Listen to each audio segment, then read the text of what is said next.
एक गरीब माँ जिसका एक ही लड़का था और वह अपने घर की छत पर खेल रहा था। वह लड़का खेलते खेलते छत से नीचे गिर जाता है और वह मर जाता है। गांव के सब लोग मिलकर उसे दफनाकर घर वापस चले जाते हैं। उसी गांव के पास वाले जंगल में एक चुड़ैल रहती थी। उस लड़के की माँ उस चुड़ैल के पास जाती है और उससे प्रार्थना करने लगती है, मेरे बच्चे को जीवित कर दो, मुझ पर बड़ा एहसान होगा। चुड़ैल कहती है, मैं तेरे बच्चे को तो जिंदा कर दूंगी, लेकिन वह तुम्हारी बात नहीं मानेगा। क्या तुम अभी भी उसे जिंदा करना चाहती हो? तभी वह माँ हाँ कर देती है। चुड़ैल रात में जाकर उस बच्चे की लाश को अपने साथ लाती है और उस पर जादू टोना करके उसे जिंदा कर देती है। वह लड़का खड़ा हो जाता है, लेकिन उसकी आंखें सफेद हो जाती है। उस बच्चे को माँ लेकर अपने घर आती है, लेकिन उसका पति कहता है, अगर इसे किसी चुड़ैल ने जिंदा किया है तो कोई काली शक्ति जरूर होगी। तुम इसे अपना लड़का कभी मत समझना, यह केवल एक छलावा है, यह हम दोनों के लिए खतरा बन सकता है। तभी अचानक बच्चा माँ की गोद से उठकर पिता की गर्दन पकड़ लेता है और उन्हें मार देता है। फिर वह अपनी माँ की तरफ आगे बढ़ने लगता है। जब चुड़ैल मरे हुए बच्चे की लाश को ले जाकर अपने काले जादू की मदद से बच्चे को जिंदा कर देती है और माँ उसे घर लेकर आती है, तब बच्चा अपने ही पिता को मार देता है। अब माँ यह देखकर भागने लगती है, लेकिन बच्चा उसके पीछे पड़ जाता है। माँ को घर में भागते भागते गंगा जल मिलता है। वह उस गंगा जल को बच्चे के ऊपर फेंकती है। बच्चा गंगा जल को अपने ऊपर नहीं गिरने देता और बच जाता है। तब तक माँ वहाँ से भाग जाती है। माँ भागते भागते एक बाबा जी के पास आती है और उन्हें सब कुछ बता देती है। बाबा जी कहते हैं, तुमने एक काली शक्ति को पाताल से इस धरती पर लाया है। अब वह बच्चा धरती पर प्रलय मचाएगा और वह तुम्हें मारने जरूर आएगा। इधर बच्चा जैसे जैसे रास्ते से चलता है, उसके आसपास के सभी जानवर अपने आप ही मरने लगते हैं। अगर कोई आदमी या औरत उसके रास्ते में आने लगा तो अचानक उनके पेट दुखने लगे और वो भी मरने लगे। चलते चलते वह बच्चा काली शक्ति के कारण काला पड़ने लगा। आगे की कहानी जानने के लिए हमारे चैनल को सब्सक्राइब कर लीजिए।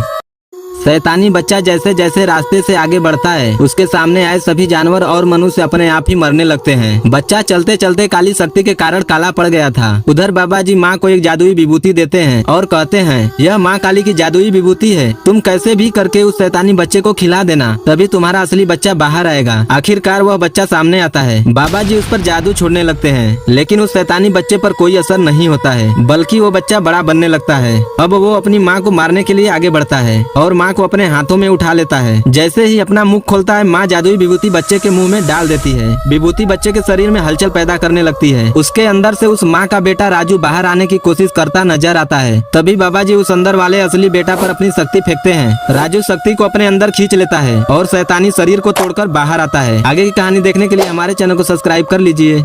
बेटा राजू जब शैतानी शरीर को तोड़कर बाहर आ जाता है, माँ अपने बच्चे को लेकर घर चली जाती है। इधर शैतानी बच्चा जमीन पर गिरा पड़ा होता है। तभी चुड़ैल वहाँ आ जाती है और अपने काले शक्ति की मदद से जीवित करने लगती है, लेकिन उस पर कोई असर नहीं होता है। तब चुड़ैल अपने इष्ट देवता का आवाहन करने लगती है और शैतानी बच्चे को जीवित करने के लिए कहती है। शैतानी देवता प्रकट होते हैं और कहते हैं, इसे एक आत्मा की जरूरत है, जब तक कोई आत्मा इसमें प्रवेश नहीं करती है तब तक यह बच्चा जीवित नहीं होगा। यह कहकर शैतानी देवता गायब हो जाते हैं। चुड़ैल अपना बदला लेने के लिए उस शैतानी बच्चे में प्रवेश कर जाती है और वह शैतानी बच्चा जीवित हो जाता है और वह शैतानी बच्चा अपना बदला लेने के लिए राजू के घर आ जाता है। आगे की कहानी देखने के लिए हमारे चैनल को सब्सक्राइब कर लीजिए। चुड़ैल जब शैतानी बच्चा को जीवित करने लगती है तो उसे एक आत्मा की जरूरत पड़ती है, जिसके बाद चुड़ैल उस शैतानी बच्चे में प्रवेश कर जाती है और शैतानी बच्चा जीवित हो जाता है। शैतानी बच्चा अपना बदला लेने के लिए उस गरीब माँ के घर आता है। घर के अंदर माँ राजू के लिए एक पानी पदार्थ बना रही थी। माँ जैसे ही खिड़की से बाहर देखती है, बाहर शैतानी बच्चा खड़ा था। माँ एक ग्लास में कुछ विभूति और गंगा जल डालती है और कहती है, राजू बेटा यह एक दिव्य पदार्थ है, इसे पीने से मनुष्य अमर हो जाता है, वो कभी नहीं मरता, लो अब तुम पी लो। शैतानी बच्चा दरवाजे के पास खड़ा होकर सब सुन लेता है और अपने जादू की सहायता से माँ से वह दिव्य पदार्थ अपनी तरफ खींच लेता है और बिना देर किए उसे पीने लगा। गंगा जल और हनुमान जी की विभूति होने के कारण वह शैतानी शरीर जलकर राख हो जाता है। इस तरह माँ अपने बच्चे की जान बचा लेती है।